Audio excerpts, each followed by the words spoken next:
నమస్తే బీఆర్కే భక్తికి స్వాగతం. నేను పద్మ. ఈ రోజు మనతో పాటు ఉన్నారు ప్రముఖ ఆధ్యాత్మికవేత్త డాక్టర్ అనంతలక్ష్మి గారు. వారిని అడిగి మనకున్న సందేహాలన్నింటినీ కూడా నివృత్తి చేసుకునే ప్రయత్నం చేద్దాం. నమస్తే అమ్మా. నమస్తే అమ్మా. అమ్మా, ఈ మధ్య జరిగిన ఒక ఘటన అందరినీ చాలా బాధ పెట్టిందని అనుకోవాలి.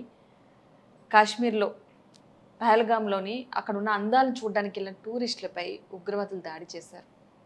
దాడిలో దాదాపు 28 మంది వరకు చనిపోవడం జరిగింది. అంటే అక్కడ ఆ ఘటనని రెండు రకాలుగా మనం చూడాల్సిన అంశం అయిపోయింది. ఒకటి, ఉగ్రవాదులు దాడి చేయడం ఒక అంశం, అది టూరిస్టుల పైన. రెండోది, వాళ్ళ దాడి చేసేటప్పుడు కూడా మీరు ఏంటి, హిందూసా, క్రిస్టియన్సా, ముస్లిమ్సా అని మతం అడిగి మరి చంపడం అనేది చాలా బాధాకరమైన అంశం. అంటే అక్కడికి వెళ్ళిన వాళ్ళు వాళ్ళ మతాన్ని మార్చుకుని చెప్పాలా అన్న సిచ్యువేషన్ క్రియేట్ అయిపోయింది. ఒకళ్ళు చంపుతూ, మన పక్కన ఉన్న మనిషిని చంపుతుంటే మన ప్రాణం, ఎవరికైనా ప్రాణం ఒకలాగే అనిపిస్తుంది. ఇప్పుడు నేను మతం మార్చుకుని హిందువుని అని చెప్పలేం, అలాగని ముస్లిం అని చెప్పలేం, రాని పదం అయిపోతుంది. అలా ఒక దుర్ఘటన అనమాట. అది చాలా బాధాకరమైన విషయం. అందరినీ కూడా ఒక ఇప్పటికీ కోలుకోలేని పరిస్థితి. బయటికి వెళ్ళాలంటే కూడా, అంటే ఈ క్వశ్చన్ అడుగుతారా, మీరు హిందువులు ముస్లిమ్సా లేదా క్రిస్టియన్స్ అని అడుగుతారా అని ఒక భయం వేస్తుంది జనానికి. అసలు వాళ్ళు ఏదైనా కానివ్వండి అమ్మా, ఈ ఘటనకు సంబంధించి మీరేమంటారు అసలు? ఆ ఘటన విన్న తర్వాత అమ్మా, నీళ్లు తాగబుద్ధి కల, నిద్ర పట్టలేదు. మర్నాడు ఉదయం we don't forget, we don't forgive అనే స్టేట్మెంట్ ప్రధానమంత్రి నుండి వచ్చిన తర్వాత అప్పటికి కాస్త మనశ్శాంతించింది. అప్పటిదాకా పడినటువంటి వేదన మామూలు కాదమ్మా, మామూలు వేదన కాదు. అది ఇంతకు ముందు కూడా యుద్ధాలు జరిగాయి, చాలామంది చనిపోయారు. ఎప్పుడు ఉగ్రదాడులు జరుగుతూనే ఉంటాయి, ప్రత్యేకంగా చనిపోతూనే ఉన్నారు. ఆ ఉగ్రదాడులు సాధారణంగా అమర్నాథ్కి వెళ్ళే యాత్రికుల మీద జరుగుతాయి, అప్పుడు కూడా కొంతమంది చనిపోతారు. అప్పుడు కూడా ఇంత ఆవేదన కలగల. ఇప్పుడు కలిగిన ఆవేదనకి కారణాలు చాలా ఉన్నాయి. ఒకటి, మీరు అన్నట్టు వారి మతం తెలుసుకుని ఒకటి, దానికన్నా భయంకరమైనది ఇంకోటి ఏమిటంటే ఇండియన్ ఆర్మీ డ్రెస్ వేసుకుని వచ్చి చంపారు. అవునమ్మా. తర్వాత వీళ్ళు తప్పించుకున్నటువంటి వాళ్ళని ఆర్మీ వాళ్ళు రక్షించడానికి వెళితే వీళ్ళు భయపడ్డారట, వీళ్ళు కూడా ఉగ్రవాదులేమో అని. అంతేగాని నిజంగా ఇండియన్ ఆర్మీ అనుకోలే. ఇండియన్ ఆర్మీ డ్రెస్ని అవమానం చేశారు కదమ్మా వాళ్ళు. అంతే. యూనిఫామ్ని, దాని యూనిఫామ్కి ఉన్న పవిత్రతని పోగొట్టారు కదా. ఇండియన్ ఆర్మీలో ఎవరైనా యూనిఫామ్ వేసుకుని నీ మతం ఏమిటి అని అడుగుతారా? అడగరు కదా. అడగరు కదమ్మా. అలా అడిగారంటేనే ఒకవేళ ఎవరైనా అబద్ధం చెప్పారేమోనని కన్ఫర్మ్ చేసుకున్నారు కదమ్మా. అవునమ్మా. 2-3 రకాలుగా కన్ఫర్మ్ చేసుకున్నారు కదా. ఐడెంటిటీ కార్డ్స్ చూశారు, పేర్లు టాలీ చేసుకున్నారు, వాళ్ళని అడిగారు. అడిగిన తర్వాత వాళ్ళు సరిగ్గా చెప్పకపోతే కల్మాన్ చదవమన్నారు. అవునమ్మా. అది కూడా కన్ఫర్మ్ కొంతమంది చదవలేకపోవచ్చు కదా. అందువల్ల మళ్ళీ కన్ఫర్మ్ చేసుకోవడానికి శారీరకమైన గుర్తుల కోసం వెతికారు కదమ్మా దరిద్రులు. అసలు భాషలో పేరు లేదమ్మా వాళ్ళకి పేర్కొనడానికి, భాష సరిపోవటం లేదు వాళ్ళ గురించి చెప్పడానికి. వాళ్ళని వర్ణించి చెప్పడానికి ఉపయోగించేటటువంటి పదం నాకు భాషలో దొరకట్లేదు. ఇంకా ఇంత భయంకరంగా చేసి పోయి మోడీకి చెప్పుకోమన్నారు. అంటే ఎవరి మీద కోపం? ప్రభుత్వం మీద, మోడీ మీద వ్యక్తిగతమైన కోపమా? బీజేపీ మీద కోపమా? భారత ప్రభుత్వం మీద కోపమా? భారతదేశం మీద కోపమా? ఎవరి మీద వాళ్ళకి? ఇవన్నీ పెట్టుకున్నాక ఇక్కడ ఇన్ని జరిగాక ఉగ్రవాదానికి మతం లేదు అని చెప్పారే కొంతమంది, వాళ్ళని ఏమనాలమ్మా? ఏమనాలి? అవునమ్మా. కళ్ళు లేని వాళ్ళ, కళ్ళుండి చూడడానికి ఇష్టం లేని వాళ్ళ, ఇట్లాంటి వాళ్ళందరినీ తీసుకెళ్ళి అక్కడ నిలబెట్టాలి. నిజంగా అమ్మా. ఇట్లాంటి వాళ్ళు ప్రోత్సహిస్తే కదా వాళ్ళు అలా రెచ్చిపోతున్నారు. ఒకడొక తప్పు పని చేస్తే ఊరుకుంటాం, ఊరుకుంటే ఏమిటి, రేపు 2వ సారి చేస్తాడు. అవును. ప్రోత్సహిస్తే 3వ సారి చేస్తాడు. వాడు చేసిన తప్పు పనిలో ప్రోత్సహించిన వాళ్ళు, ఊరుకున్న వాళ్ళు, ఆమోదించిన వాళ్ళు, చూసి చూడనట్టు పట్టించుకోకుండా నా దాకా రాలేదులే అని వదిలేసిన వాళ్ళు, వీళ్ళందరూ భాగస్వాములు గారా? తోటకూరు నాడే చెప్పకపోయావా అనే కథ మనకి చిన్నప్పుడు చదువుకున్నాం కదా, మొదట్లోనే చెప్పద్దా? అవునమ్మా. ఉగ్రవాదానికి మతం లేదని మాట్లాడతారా? ఆ ఉగ్రవాదులు ఎంత దుర్మార్గులో, ఎంత భయంకరమైన వాళ్ళో ఈ మాట మాట్లాడిన వాళ్ళు కూడా అట్లాంటి వాళ్ళే అని చెప్పారు. ఇంత క్లియర్గా ఒక చిన్న పిల్లవాడు చెప్తున్నాడే, వాళ్ళు అట్లా చేశారు, మతం అడిగారు, వాళ్ళను బట్టలు తీసి మరి వాళ్ళు ఏ మతానికి చెందిన వాళ్ళను గుర్తుల కోసం చూశారు అంటే ఎంత నీచం. అక్కడ అలా చూస్తున్నప్పుడు ఇంకో ఆడవాళ్ళు ఉన్నారు, వాళ్ళు చూస్తూ ఉండగా ఈ పని చేస్తారా? ఏమన్నా మర్యాద ఉందా? మర్యాద పదం వాడకూడదు అసలు. ఏమన్నా ఉందా వాళ్ళకి అసలు? ఇవన్నీ పెట్టుకుని మనం ఇక్కడ మాట్లాడుతున్నామంటే మనం సర్వమత సమానత్వం అని మాట్లాడతాం. సర్వమత సమానత్వం ఎక్కడ ఉందో చూపించాలి ఇప్పుడు మనం. సర్వమతాలని మనం సమానంగా చూస్తాం, అవి సమానం కావు. అవి సమానం కాకపోయినా మనం సమానంగా చూస్తాం, అది మాత్రమే తప్ప మరొకటి కాదమ్మా. చాలా రక్తంలో ప్రతి కణం మండిపోతుంది, కణం కణం. మీరు గమనించాలి, ఇంకా నా కళ్ళు నార్మల్గా రాలే, ఎర్రగానే ఉన్నాయి మొన్నటి నుంచి, అలా ఎర్రబడి బాధతో ఆవేదంతో. నిజానికి పిల్లలకి రావాలి ఆవేశం, ఇంత ముసలాళ్ళకి మాకు వస్తుంది ఆవేశం అంటే పిల్లలకి ఎంత రావాలమ్మా? తట్టుకోలేనంతటి ఆవేశం వచ్చేస్తుంది. దీన్ని సపోర్ట్ చేసిన వాళ్ళందరినీ ఏమనాలి? వాళ్ళు దుర్మార్గం, అనుమానం లేదు. అసలు మానవత్వం, అసలు జంతువు కూడా సాటి జంతువుని చంపదే. ఒక కుక్క సాటి కుక్కని చంపదు, ఒక సింహం ఒక సాటి సింహాన్ని చంపదు, పులి సాటి పులిని చంపదు, ఒక ఏనుగు సాటి ఏనుగని చంపదు. మనిషి సాటి మనిషిని చంపాడంటే వాడు మనిషి అవుతాడా? కాదమ్మా. మనిషి అయితే సాటి మనిషిని చంపడు కదా. ఏదో యుద్ధం మరోటి మరోటి మరోటి వేరు మాట. ఇది వచ్చింది ఎవరిని? పూర్తిగా టూరిస్టులని చంపారు అంటే అర్థం ఏమిటి ఇప్పుడు అర్థం చేసుకోండి. కాశ్మీర్ ప్రజలందరినీ వీళ్ళు సర్వనాశనం చేసేసారు. కాశ్మీర్ యొక్క బతుకు అంటే వాళ్ళ ఎకానమీ అంతా కూడా టూరిజం మీదే ఉంది, అక్కడ ఇంకేం పంటలు పండవు. ఇప్పుడు సరిగ్గా వేసవికాలం, అందరికీ సెలవులు, టూరిస్టులు వచ్చే సమయం. ఈ సమయంలో టూరిస్టులని ఇలా దారుణంగా చంపారంటే ఎవ్వరూ టూరిస్టులు రారు. టూరిస్టులు రాకపోతే కాశ్మీర్లో ఉన్నటువంటి లక్షలాది మంది జనులకి ఆ పొట్ట మీద కొట్టినట్టే, వాళ్ళకి తిండి లేదు. అందుకే కదా పాపం గుర్రం మీద తీసుకొచ్చినటువంటి అతను ఆ మతానికి చెందినవాడైనా రక్షించే ప్రయత్నం చేస్తే నిర్దాక్షిణ్యంగా అతన్ని కూడా చంపారే. రక్తదాహం తప్ప మరొకటి కాదు కదా ఇది. పేరుకు ఒక మతం మీద కసి అని చూపించారు. నిలబడ్డమే ఈ మతం వాళ్ళందరూ ఇటు, ఈ మతం వాళ్ళు ఎందరు ఇటు ఉంటే నిలబడి వాళ్ళని నిలబడి సెపరేట్ చేసిన తర్వాత కన్ఫర్మేషన్ కోసం ఇన్ని రకాలైనటువంటి కన్ఫర్మేషన్స్ తీసుకుని చంపడానికి కన్ఫర్మేషన్స్ తీసుకున్నాడే. భారతదేశంలోకి రోహింగ్యాలు ఏ ఐడెంటిఫికేషన్ లేకుండా ఎలా వచ్చారు? అక్కడ లేదా ఇవన్నీ? ఎంత హ్యాపీగా వచ్చేస్తున్నారు కాబట్టే కదమ్మా మన ఆర్మీ దుస్తులు వాడాల్సి వచ్చింది. మనకు ఒక వాళ్ళకి ఐడెంటిటీ లేకుండా వచ్చినట్టే. మనం ఒక గేటెడ్ కమ్యూనిటీలోకి వెళ్ళాలంటే బోల్డ్ మాటలు చెప్పాడు. భారతదేశం బార్డర్ దాటడానికి ఏమక్కర్లేదా? అలా ఆలోచిస్తున్నామా మనం? ఆలోచిస్తే రగిలిపోదా? కడుపు మండిపోదా? అసలు ఎలాంటి సమాజంలో బతుకుతున్నాం? దీన్ని ఇలాగే కొనసాగించినట్టయితే నా పిల్లలు, మీ పిల్లలు, మనమలు, తరువాత తరాల వాళ్ళు ఎలా బతుకుతారు? అదే మత విశ్వాసం అయ్యి ఉండి కూడా కడుపులో ఏమన్నా కొంచెం జాలి ఉంటే, జాలున్నది కదా అని చెప్పి తన మతానికి చెందిన వాళ్ళనైనా చంపేటటువంటి క్రూరత్వం ఉంది. దాన్ని ఏమంటారు? ఒక మనిషి భయంకరమైనటువంటి క్రూరత్వం కదా.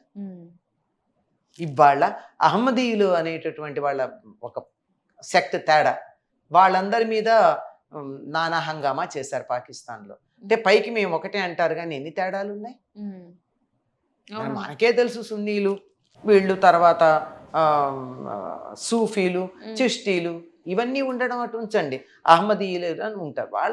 వాళ్ళంతా 50 మంది ప్రేయర్ చేసుకుంటే వాళ్ళ మీద నానా హంగామా చేసి వాళ్ళందరినీ చేయడం జరిగింది. ఇలా అసలు ఏమిటి చేస్తున్నారు, ఎందుకు చేస్తున్నారు, ఒక పద్ధతి ఉందా, ఒక తీరుందా, ఎందుకు చేస్తున్నారో తెలియని పరిస్థితుల్లో చేస్తూ ఉండడం జరిగింది. ఇది ఒక భారతదేశానికి సంబంధించింది. వాళ్ళు చెప్పిన మాట ప్రకారం మోదీకి వెళ్ళి చెప్పుకో, ఇక్కడ చెప్పుకో అంటే ప్రభుత్వం, దేశం, వ్యక్తి కాదక్కడ. కాశ్మీరీ ప్రజలందరి పొట్ట మీద కొట్టారు, వాళ్ళకి తిండి లేకుండా చేశారు. ఇప్పుడు వెళ్ళాలంటే భయపడతారు అందరూ. ఎవరు వెళ్ళరు. వెళ్ళకపోతే వాళ్ళకి తిండి ఎట్లా, జీవనాధారం. అసలు నిజంగా చెప్తున్నారు, అక్కడికి వెళ్ళి వచ్చిన వాళ్ళు చెప్తారమ్మా, మీరు మా మెహమాన్ అంటే మా అతిథి, మేము మిమ్మల్ని బాగా చూసుకోవాలని చూస్తారట వాళ్ళు. అవునమ్మా. ఎందుకంటే వీళ్ళు లేకపోతే వాళ్ళకి తిండి లేదు, ఇదే వీళ్ళు అమ్మకాలు ఉన్నదే వీళ్ళకి, ఇది వీళ్ళు. మరి అట్లాంటిది ఎవరు రాకపోతే వాళ్ళు ఎలా ఈ 3-4 నెలల్లో వచ్చేటటువంటి టూరిస్టుల మీదే వాళ్ళు బతుకుతారు. అవునమ్మా. మరి ఇప్పుడు ఒక్క టూరిస్టు బిగినింగ్ ఇది, టూరిస్టు రాకపోతే వాళ్ళకి తిండి ఎక్కడ, ఉపాధి ఉండదు, వ్యవసాయం లేదు, ఈ పరిశ్రమలు లేవు, పెట్టే అవకాశాలు లేవు అక్కడ. చక్కగా ప్రకృతి అందం ఉంటుంది, ప్రకృతి సౌందర్యం చూడడానికి వెళ్ళినటువంటి వాళ్ళ ద్వారా వాళ్ళు ఆ టూరిస్టుల మీద వాళ్ళు ఇచ్చే దాని మీద ఆ హోటల్స్ కానీ ఆఖరికి స్నాక్స్, టీలు కూడా చాలా చవకగా దొరుకుతాయమ్మా. అక్కడికి వెళ్ళేటటువంటి ఫ్లైట్ టికెట్స్ చాలా తక్కువ మిగిలిన ప్రాంతాల కన్నా, తెలుసా మీకు? చాలా తక్కువ. ఎందుకంటే అక్కడికి వస్తే చాలన్నట్టు అక్కడ రాయితీలు ఇవ్వడం. అట్లాంటిది ఇప్పుడు ఎవరు ఎడతారు? అంటే కాశ్మీర్ ఎకానమీ మీద కొట్టి కాశ్మీరీ ప్రజలందరూ పొట్ట మీద కొట్టారు. మరి కాశ్మీర్ ప్రజలు వాళ్ళని ఆదరిస్తారా? ఆదరించారు. అందులో 2 లోకల్స్ ఉన్నారు కదా వచ్చిన వాళ్ళలో. మరి వాళ్ళకన్నా బుద్ధి ఉందా లేదా? ఇంకెవరన్నా ఇది అయిన తర్వాత ఎవరన్నా మళ్ళీ వాళ్ళని ఉగ్రవాదులను సపోర్ట్ చేస్తారా? ఇప్పుడు ఇది ఒక్కటి ఆలోచించాలి. ఇంకొకటి చాలా సున్నితమైనటువంటి విషయం, ఆలోచిస్తున్న కొద్దీ లోపల నుంచి ఆవేదన వస్తూనే ఉంది, కానీ ఆలోచించకుండా ఉండలేకపోతున్నాం. ఏమిటి అందులో హిందువులు target, there is no doubt about it. కానీ నాన్ ముస్లిమ్స్ అందరినీ కూడా చంపారుగా. అంచేత ముస్లిమ్స్ కాని వాళ్ళందరూ ప్రపంచం యావత్తు ఆలోచించాలి దీని గురించి. మనం ఒక్కళ్ళమే కాదే, ఒక క్రిస్టియన్ని కూడా చంపారు. ఉంటే అందులో బుద్ధిస్టు, జైనిస్టులు కూడా లేరు, ఉన్నారో లేదో తెలియదు, ఉంటే వాళ్ళని కూడా చంపేవారు కదా.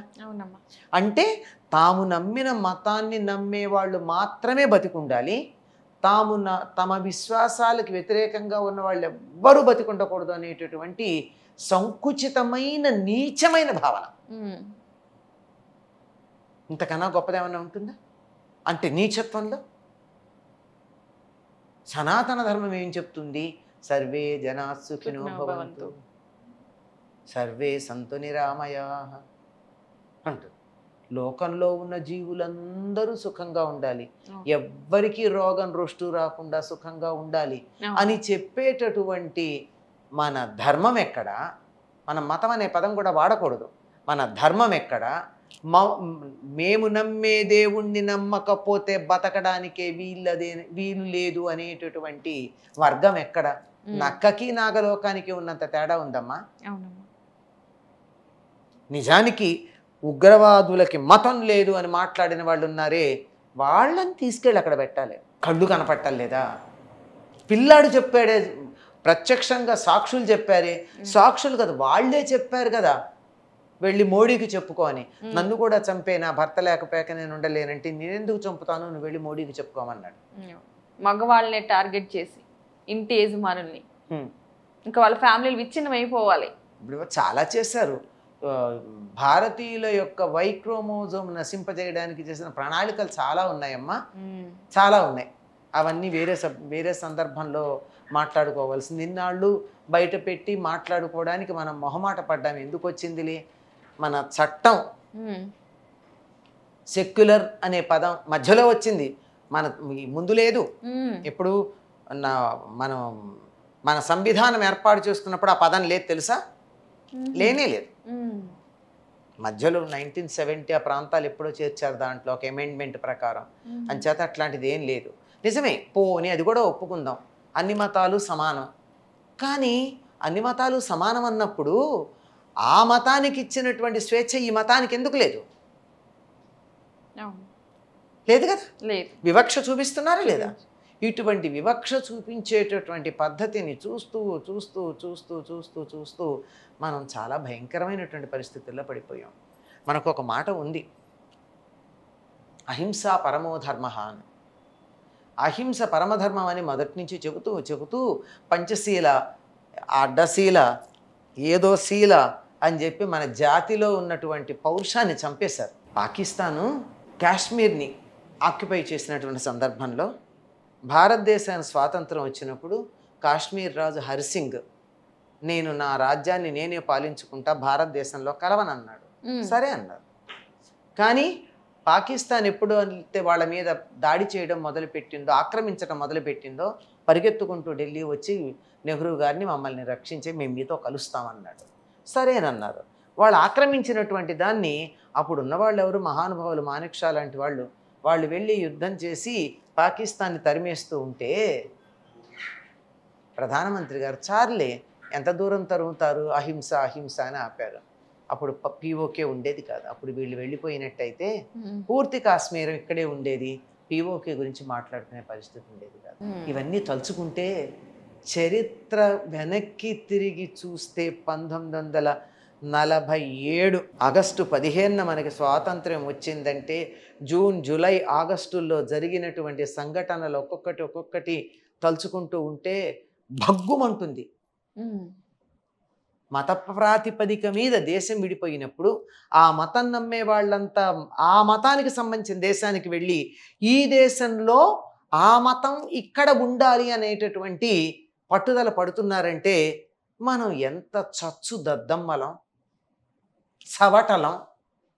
శ్రీశ్రీ చెప్పినట్టు కొంతమంది కుర్రవాళ్ళు పుట్టుకతో వృద్ధులు, పేర్లకి పుకార్లకి షికార్లకి నిబద్ధులు, మొద్దురాతి చిప్పలు, కదలలేని ఎద్దులు అన్నట్టు. ఇంకా ఆయన మాట్లాడింది సున్నితమైన మాటలు. ఇంకా అంతకన్నా హీనమైన మాట ఏమన్నా ఉంటే, తక్కువ స్థాయి మాట ఉంటే అక్కడ చెప్పాల్సి ఉంటుంది. అహింస పరమో ధర్మ అన్నప్పుడు చెప్పిన మాట ఉందే, దాని తర్వాత మాట ఒకటి ఉంది కదా, ధర్మహింస తథైవచ. అహింస ఎంత ధర్మమో ధర్మహింస జరుగుతున్నప్పుడు దాన్ని ఎదుర్కోవడం కూడా అంతే ధర్మం అన్నారు. ఇక్కడ ధర్మహింస జరుగుతున్నప్పుడు ఎలా ఊరుకున్నాం? సగం సగం కావాలా మనకి చాలా బాగుంటుంది కదా అని పెద్దవాళ్ళు చెప్పిన మాటల్లో ఒక మాట పట్టుకుని హైలైట్ చేసి చెప్తున్నాం. తర్వాతది ఏమైంది? నేను ఊరుకుంటాను అన్నప్పుడు కృష్ణుడు ఏమన్నాడు? క్లైబ్యం మాస్మగ పార్థ అన్నాడు. అరే నపుంసకుడిలా ప్రవర్తించకురా అన్నాడు. ఇంతకన్నా తిట్టు కావాలా? ఇవాళ ఆ పదం నోరు మూసుకున్న ప్రతివాడికి వర్తిస్తుంది అంటాను నేను. ఆడామగా లేదు, ఎవ్వరికన్నా వర్తిస్తుంది. సో ఏమిటది? అంత నోరు మూసు కూర్చోవడమా? రక్తం మరగాల్సినటువంటి సమయంలో చచ్చుబడిపోయి పార్టీలు చేసుకునేటటువంటి వాళ్ళని ఏమనాలి? ఇక్కడ ధర్మానికి హాని జరిగింది, దేశానికి హాని జరిగింది, జాతికి హాని జరిగింది. ఒక ప్రాంతంలో వాళ్ళకి తిండి లేనటువంటి పరిస్థితిని కల్పించడం జరిగింది.